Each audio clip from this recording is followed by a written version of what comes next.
Independence is one of those things that we don't talk about very much here because it just kind of is a thing that happens.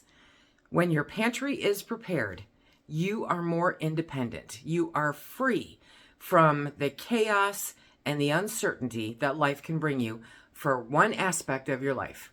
And it's an absolutely amazing and liberating feeling. Hello, everybody, and welcome to SuttonsDaze. If you're new here, my name is Lisa, and we are all about pantry preparedness. It is the best investment that money can buy, having a prepared pantry that can provide for you and yours during times of stress, uncertainty, financial, weather-related, doesn't matter.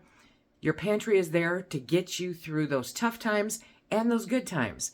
And today, we're going to show you 3 ways to use an ingredient in your pantry that keeps you from having to go to the grocery store. It's a beautiful thing.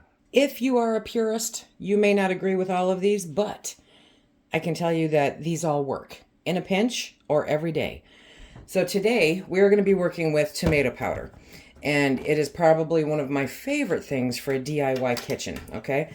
Now, this is Thrive Life's tomato powder. You can pick up tomato powder. You can make your own. When you preserve tomatoes, you can save the skins and dehydrate it and powder it. Poof, you have tomato powder. Now, I can tell you, Thrive is going to be discontinuing it because the only thing in their cans is tomato powder. There's nothing to keep it from clumping, and so it does sometimes get a little hard, at which point you just chisel it out. It's not a big deal. But they're going to discontinue it again for a little while and try to work that out. But you can get it at a really great discount right now. So Thrive Life. It's down below, SuttonsDaze.thrivelife.com.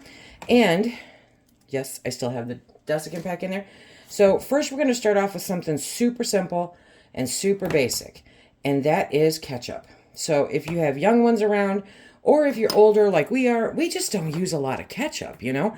It's not something that we use a lot of. So with just a little bit of tomato powder and a little bit of water, you can create your own ketchup. Now, if you like a sweeter ketchup, right? See, now that's really thick. Let me bring you down. Okay, so you can make it as thick or as thin as you like. Now, here's the really cool part, okay? You can use this same method to make tomato sauce, tomato paste, whatever tomato-based product you want. Now, what is this going to taste like? This is going to taste like tomato sauce or tomato paste, because at the root of it, that is what ketchup is, okay? So that's still kind of thick for ketchup, but we'll work it in there because ketchup is sweeter. Ketchup adds sugar. So if you are watching your sugar intake, you can use other sweeteners. If you can get them out of the container, you can use other sweeteners like monk fruit or whatever the case may be, okay? And just add a little bit. And then I'm going to add a little bit more water to get it a little bit thinner. Okay. And we're just going to mix it up. And we will have very simple, very basic, dunk your French fries, put it on a burger or a hot dog, ketchup. Taste it to make sure that it's where you want it to be. This is good for about a week or 2 in your fridge, so you don't make up a whole bunch at once, okay? And it's just that simple. And it doesn't take up all that room in your fridge, which is amazing. I would rather make it as I go than I would take up that space in my refrigerator because I got enough stuff in my fridge, right? So see how you can just keep adding water and then get it to the consistency that you like. That, my friends, is do-it-yourself ketchup just like that. And you can control the sugar. How amazing is that? Now let's take this and turn it into something else. Do you like seafood? I love seafood. And so we love cocktail sauce. I have not bought cocktail sauce in years. Now, most of the time you will find a jar like this in a refrigerator, and they say it only lasts, I don't know how long, but we have had it last like a year or more because while I love seafood, we don't eat it a whole bunch. So when you don't want to keep that in the fridge, they have horseradish powder. Yes, they do. And it does tend to clump up over time, as you can tell, but we're going to rectify that situation a little bit here. So what you do is you take some of that ketchup, right? And ooh, I found shrimp in the freezer. Nice, doing the inventory, right? And so let's have some shrimp. Now, you can do it two different ways. You can do it with the horseradish powder. I'll put a link down below. Or you can put it with the horseradish sauce. And the really great part about this to me makes a very simple cocktail sauce, okay? And if you were to look at recipes online, cocktail sauce can include a little bit of lemon juice and a little dash of Worcestershire sauce. But if you don't have a super delicate particular palate, like I do, then you can just make your own, okay? So we're going to use the horseradish powder. Now, horseradish, as you know, is hot, okay? And normally, if I'm using the horseradish out of the jar out of the fridge, I can eyeball it, and I know how much I want in here based on the color of it. But with the horseradish powder, you got to do a little taste test. And I can tell you that it needs more horseradish. So it's something to play with until you get the flavor that you like. And then you will have amazing horseradish on demand. No extra trip to the store. No glass bottle being thrown out. None of that stuff. And this makes really, really good horseradish cocktail sauce. And just, if it does clump up like that, just mash them down as you're stirring it. It's all good. And again, then you can make it as thick or as thin as you like, and poof, you have cocktail sauce. Have you heard of tomato gravy? I think it's something we were trying to figure out where it's from. And I think predominantly it is from the South maybe. But when I asked Phil about it, because it's not something that I've ever intentionally eaten, you know. But when I asked Phil about it, he's like, oh my goodness. Oh my goodness.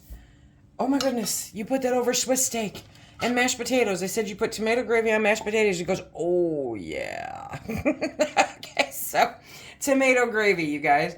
And it really is a great thing to have on hand for different meals. It's a lot of fun, but it might be an acquired taste. So it's worth a try, right? Grab that tomato powder.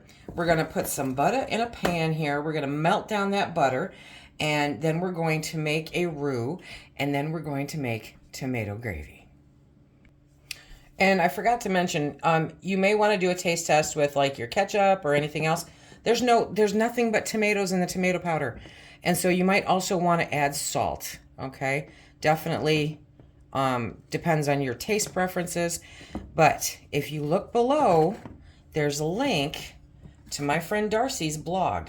And there's a whole bunch of recipes and ideas to use tomato powder with. But tomato gravy is going to be a fun one, okay? So we have the melted butter, and now we are going to put in a little bit of flour, okay? And we're going to mix that up so that it's a roux. I don't have measurements for this. I don't know. You want to make it so that the butter, the flour soaks up all the butter, and you get like this paste, okay? And that is your roux, and that is what's going to thicken all of this and make it absolutely amazing. Now, you can use milk, you can use chicken stock, you can use whatever you want. I am also adding, as I mentioned, a pinch of salt, and then I am going to add in probably, let's see, about 2 teaspoons of the tomato powder, okay? And then we're going to use milk to turn this into a gravy. But first, I want to make sure that roux is doing its thing. So first, I get that all mixed up like that. Okay, next, we're going to put in some milk, just a little bit. Because as this heats up, and I make a bigger mess out of the stove, then it will start coming together, and then we can determine how thick we want it. And if we want more tomato powder in there. I'm switching over to a whisk because it just makes it easier. This is a whisk that I got from Pampered Chef forever ago. I had 2 of them. They no longer make them. It's called a balloon whisk, but you may be able to find them on eBay. Okay. Now, according to my beautiful husband, this is the cat's meow when you put it over Swiss steak and mashed potatoes. So guess what I'm going to be making soon? Yep, and just like that, okay? And so now we're just going to keep heating that up. You want to stir it here and now, every now and then. I think I want a little bit more tomato. So base it on what you like, okay? And just keep mixing it up. And you have a super simple tomato gravy. Put this over a hamburger steak. Put this over, well, any beef, any pork. This would be really good, I think. So, just like that, DIY. Now, we used milk. I had milk in the fridge, but of course, you can go from your preps. Look at how thick that got. Look at how quick that got thick. You can use powdered milk from your preps to make the milk for it, right? So literally, if you have a prepared pantry, then you have everything that you need in order to make great tasting food for you and your family. I could not produce this amount of tomato powder for the cost, the normal cost, but it's on clearance right now at Thrive Life. And so the link is down below if you are interested in purchasing that, wherever you get it from, or if you make it yourself. This is a lot, and it will last you a really long time. I have enough on my shelf for a couple of years, I think. And it added into meatballs, added into pasta dishes, added into your pasta when you make your pasta. There's so many different things that you can do with this, and it's a great addition to any pantry, and it's a great addition to any DIY pantry. 3 different things that I did not have to leave the house to make that we have for our food for our dinner tonight. Absolutely fantastic. I hope this gives you some ideas. Be sure to take a look at Darcy's link down below for even more ideas on how to utilize tomato powder. If you want to check out more videos on DIY, make it yourself, check out this playlist right here. And until next time, everybody, be safe.